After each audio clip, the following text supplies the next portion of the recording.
Hey guys, Chicken and Maine, aka Deboo, with a quick video update. This update effective around 4:30 p.m. Eastern Standard Time on Tuesday, July 13th, 2021, and starts you off with a post that we had 48 hours ago around this same time back on Sunday, and it was today's high res.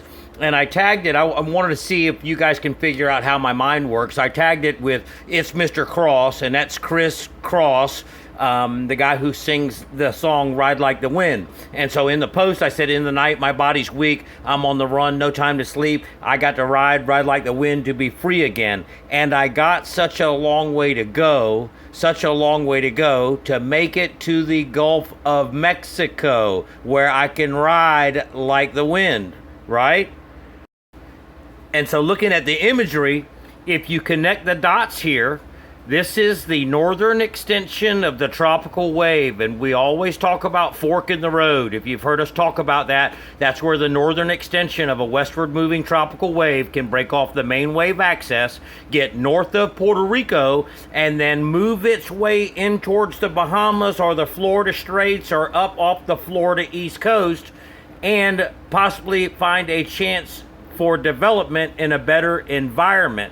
This is a common type pattern to see, and that's how we were able to pick it up 48 hours ago. Now I'm going to switch you over to today's high res, and we'll go back to where I picked up on it 48 hours ago. So this is, give it a second to flip over. So here it is right here, guys. Let me see if I can zoom in a little bit more for you. And so here is that area of spin, the tropical wave, which, by the way, is the longest, as far as length is concerned, tropical wave of the season. And we're starting to see tropical waves grow in length. And so as tropical waves start to grow in length as the season moves forward, this fork in the road pattern starts to become a little bit more frequent, if you will. I mean, it might be the wrong words, but let me show it to you in motion here. So watch this right in here. That was Sunday.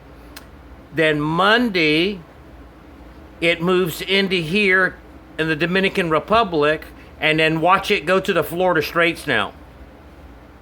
Boom, there it is. See it in the Florida Straits right there? So I'll back it up, and you can see it over time, over the course of 48 hours. Sunday, Monday, and Tuesday, now in the Florida Straits.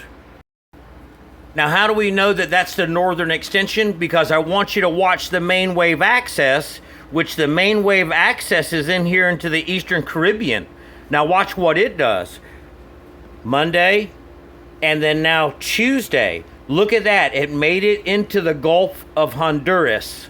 Okay, and that's part of that round the corner pattern that we talk about. So Sal has played a big role in non-development along with upper level winds. Had those two been a more favorable, we possibly could have seen development here. As of right now, models show no development, just showing you pattern. We're going to watch to see what this spin does that's over the Florida Straits in here, what it does as it moves into the Gulf of Mexico. Now, my thinking is that when we look, I want you to take notice of the central Gulf of Mexico. Now, there is a weak vorticity spin in the central Gulf of Mexico, but there's no convection associated with it, okay? But watch what happens to this in 24 hours right here in the central Gulf where my cursor is. Watch how this white dot appears. See it? Oh, there it is right there. Let me back up, and I'll keep my mouse right there where it should be. Okay, there it is right there. This little white dot picked up. But now watch when you see coming into the Florida Straits. This tells me that this area that's in the Florida Straits wants to go off towards the northwest. It's being drawn in here. And so tomorrow or tonight, if we see a big convective breakout in here in the eastern Gulf of Mexico, then that starts to give pause for concern. That's all we got for you for now. Follow us on our social feeds for real-time updates on Twitter, Instagram, and Facebook. Thanks for following.